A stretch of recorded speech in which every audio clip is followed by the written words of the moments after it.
حارث آفریدی پشاور سے، کیا شریعت امیر انسان کو اجازت دیتی ہے کہ وہ مہنگے ترین برانڈز کے 50,000 یا 60,000 کے کوٹ پہنے؟ یہ اسراف اور فضول خرچی کے زمرے میں تو نہیں آئے گا؟ نہیں جی، اسراف اور فضول خرچی ہر آدمی کے لحاظ سے مختلف ہوتی ہے۔ ایک آدمی کی تنخواہ ہی 60,000 ہے اور وہ 60,000 کا کوٹ پہن لے تو بے وقوف ہے، وہ اسراف میں داخل ہے، کیونکہ اپنی چادر سے زیادہ پاؤں پھیلا رہا ہے۔ بھائی تو کوٹ کے بجائے دوسری چیزوں پہ خرچ کر لے، ضروری جو کھانے پینے کی، تعلیم ہے۔ لیکن ایک آدمی کی آمدن 60 لاکھ روپے ہے تو اس کے لیے 60,000 کی کیا ویلیو ہے؟ وہ برانڈ کی چیزیں خریدے گا، جو مختلف قسم کے برانڈ ہیں، تو وہ اس کے لیے یہ اسراف میں داخل نہیں ہے۔ تو ہر آدمی کا اسراف اور تبذیر وہ دوسرے سے ڈیفرنٹ ہوتا ہے۔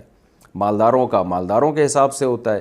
ہاں، 60 لاکھ والا آدمی جس کی ماہانہ آمدن 60 لاکھ ہے، وہ 60,000 کا کوٹ نہیں پہن رہا، بلکہ وہ 50 روپے والا کوٹ پہن رہا ہے، تو اس میں تو اس کو کنجوس کہا جائے گا۔ تو برانڈ، ہاں، یہ برانڈ کی چیزیں پہننا صرف شو مارنے کے لیے یہ ٹھیک نہیں ہے۔ آج کل مالداروں میں شو مارنے کا عنصر ہے، وہی چیز سستی میں اچھی مل رہی ہے صرف برانڈ کے لیے کہ لوگ کہیں گے کہ جی اتنی زبردست چیز پہن کے گھوم رہا ہے، تو لوگوں کو خوش کرنے کے لیے یہ دکھلاوے میں آتا ہے۔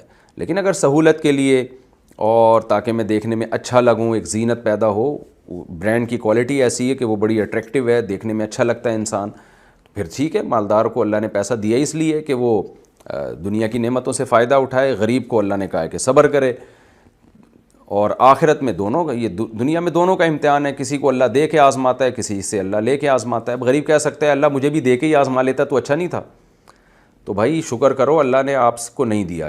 یہ آزمائش ہلکی ہے، جس کو اللہ دے کے آزماتا ہے نا، پیسہ دے کے، وہ آزمائش زیادہ خطرناک ہے، کیونکہ اس میں بگڑنے کا اندیشہ بہت ہوتا ہے۔ آپ نے دیکھا ہوگا بہت سے مالداروں کو بگڑ گئے، ان کے دماغی توازن خراب ہو گیا، وہ ہر وقت جو ہے نا وہ اپنے سے کمتر لوگوں کو نیچا دکھاتے رہتے ہیں۔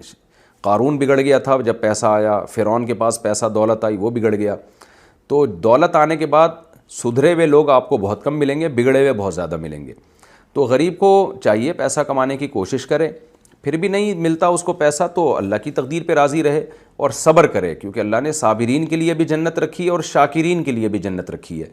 تو جو شکر کرے گا اس کو بھی جنت ملے گی، صبر کرے گا اس کو بھی۔ ہاں، مالدار آدمی کے لیے شکر کرنا ہوتا بڑا مشکل ہے، کیونکہ پیسہ جب آتا ہے تو عیاشی بھی آتی ہے اور تکبر بھی آتا ہے۔